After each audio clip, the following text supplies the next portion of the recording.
अब हम यहाँ पे बच्चों देखो हम बना चुके हैं एटीपी। अब हमें एक कंडीशन है जो अब हमें पढ़नी है, दैट इज कॉल्ड केमियोस्मोटिक थ्योरी। ठीक है, अब कौन सी थ्योरी पढ़ेंगे? केमियोस्मोटिक। आ जाइए नेक्स्ट टॉपिक एवरीवन, केमियोस्मोटिक थ्योरी। ये किसने दी थी? पी मिशेल ने। पी मिशेल ने। बहुत आसान है, बिल्कुल कॉन्सेप्चुअल है। इसके बाद हम इसका 3D देखेंगे। ठीक है मेरे, यहाँ पे हम बना रहे हैं थाइलाकॉइड। मैम क्या बना रही है? सब एक बार मैम के साथ रिपीट करेंगे। मैम बना रही है thylakoid. This is my one thylakoid. ये क्या है? ये मेरा एक थाइलाकॉइड है। ठीक है बच्चों, ये है मेरा एक थाइलाकॉइड। ठीक है, थाइलाकॉइड के अंदर के हिस्से को क्या बोलते थे? ल्यूमेन। क्या बोलते थे अंदर के हिस्से को? ल्यूमेन। और ये ल्यूमेन कैसा होता है? जलजला, यानी कि इसमें H+ आयन ज्यादा होता है। क्यों इसके पास H+ आयन ज्यादा होते हैं? ये मैंने अभी आपको पीछे बताया है। चीजों को रिलेट करना है, that's the beauty of biology. ये ल्यूमेन है। और यहाँ पे कौन सा साइकिल चलाऊं? नॉन साइक्लिक या साइक्लिक? कौन सा साइकिल चलाऊं? मुझे नहीं पता, बताइए। यहाँ मैं चलाऊंगी नॉन साइक्लिक। तो यानी यहाँ पे मेरा PS2, यहाँ है मेरा PS1। ठीक है, यहाँ पे कुछ इस तरीके से साइकिल चल रही होगी। मैं ऐसे रैंडमली बना रही हूँ क्योंकि मैं डिटेल में पीछे बना चुकी हूँ। अब यहाँ पे सवाल उठता है कि यहाँ पे वाटर स्प्लिटिंग हो रही थी, 2H2O टूट रहा था in the presence of manganese and chloride into 4H+, 4 electron and oxygen. ये रिएक्शन हमने बनाया था फोटोलिसिस का। ऑक्सीजन एटमॉस्फेयर में जा रहा है स्टोमेटा के माध्यम से। 4 इलेक्ट्रॉन कौन यूज कर रहा है? क्लोरोफिल ए यूज कर रहा है। और 4H+ कहां पे है? हमारे थाइलाकॉइड के ल्यूमेन में, ऐसे। ठीक है, ये हमारे H+ है। ये देखिए बच्चों, ये हमारे क्या है? H+ है। मतलब कि ये बहुत ज्यादा एसिडिक है और बाहर एसिड कम है। तो कहने से कि यहाँ पे एक प्रोटोन ग्रेडियंट बन रहा है। कहना है से दिस कि यहाँ पे एक प्रोटोन ग्रेडियंट बन रहा है। बस आप आराम से बताइए मुझे, ग्रेडियंट का मतलब होता है कहीं कम कहीं ज्यादा। क्या मैं कह सकती हूँ? देखो बाहर क्या है? स्ट्रोमा। बाहर स्ट्रोमा है, यहाँ पे H+ कम है, यहाँ H+ ल्यूमेन के अंदर ज्यादा है। तो स्ट्रोमा और ल्यूमेन के बीच में एक ग्रेडियंट बनता हुआ, क्या बनता हुआ? एक ग्रेडियंट। तो यहाँ पे हम लिख सकते हैं कि यहाँ पे एक तरह का प्रोटोन ग्रेडियंट है which is formed between stroma and lumen. क्या ये वाली अंग्रेजी भाषा सबको समझ में आई या नहीं आई? आराम से बिल्कुल। क्या ये वाली भाषा सबको समझ में आई? प्रोटोन ग्रेडियंट बन रहा है क्योंकि यहां ज्यादा है, यहां कम है।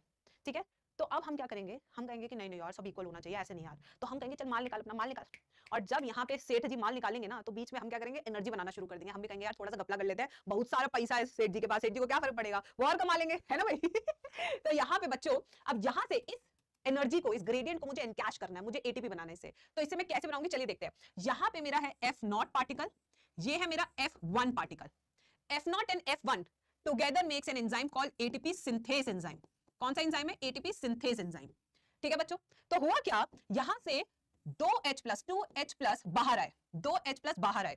तो जब ये 2H+ बाहर आते हैं एटीपी सिंथेस से, तो ये क्या करता है? ये एडीपी से बना लेता है एटीपी।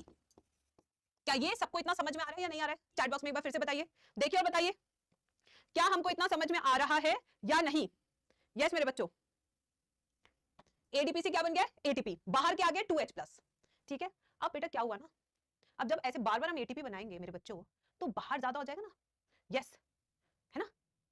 बाहर H+ अब ज्यादा हो जाएगा क्योंकि आप इस H+ को जो अंदर है ल्यूमेन में, उसे स्ट्रोमा में भेज रहे हैं। तो बाहर H+ ज्यादा हो जाएगा।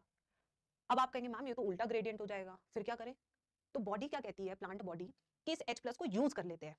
ठीक है, तो ये यहाँ पे 2H+ है, यहाँ पे इस रिएक्शन के एंड में 2 इलेक्ट्रॉन था, यहाँ स्ट्रोमा में NADP+ है, और एंजाइम का नाम क्या था? NADPH रिडक्टेस, ये एंजाइम का नाम था। और बना लिया आपने NADPH2। कुछ याद आया? Non cyclic photophosphorylation. Ma'am Y only 2H+ बाहर आएंगे? क्योंकि 2H+ की जरूरत होती है एटीपी बनाने के लिए, इसलिए। अब ध्यान से देखो वापस से, अब रिलेट करने का समय आ गया। ये जो रिएक्शन है, ये वाला मैम ने आपको नॉन साइक्लिक में बताया था। उस नॉन साइक्लिक में आपको पता है 2 इलेक्ट्रॉन यहां से आ रहे थे, ये NADP+ ऑलरेडी हमारे स्ट्रोमा में था, बट ये 2H+ कहां से आते हैं? ये 2H+ इस केमियोस्मोटिक थ्योरी से आते हैं बाहर। तो यहां पे ग्रेडियंट बनाने के लिए आपको हमेशा बाहर कम रखना पड़ेगा, अंदर ज्यादा। तो जो बाहर है उसे यूज करोगे ना, तभी तो कम रहेगा ना मेरे बच्चों। दिमाग, अगर ये H+ ऐसे ही बाहर आता रहा तो बाहर ज्यादा हो जाएगा, अंदर कम हो जाएगा। फिर काम कैसे करोगे? एटीपी कैसे बनाओगे? तो प्लांट बॉडी कहती है कि भाई इसको यूज कर, वरना काम उल्टा होना शुरू हो जाएगा। तो इसीलिए इस H+ को यूज करने के लिए हमने एंजाइम यूज किया NADPH रिडक्टेस, जिसने मुझे NADPH2 बना के दिया। यस, समझ में लगा बच्चों? हाँ, ठीक है, डन। अब आप 2 की जगह 4 भी लगा सकते हो, कोई दिक्कत नहीं। मैं नई एनसीईआरटी चेक कर लूंगी। नई एनसीईआरटी, अभी एक आरटीआई भी डाला है नई एनसीईआरटी में, फिर से कुछ गड़बड़ की है लोगों ने। यस, समझ लगा या नहीं लगा यहां तक हमें?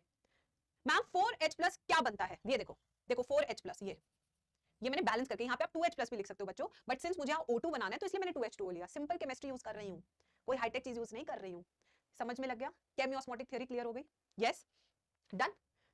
ठीक है, अब इसको थोड़ा सा मैं देखती हूँ, इसका हमने 3D बना रखा है, मुझे लगता है एक बार 3D से और समझा दूंगी तो बिल्कुल बच्चों को बवाल समझ में आ जाएगा।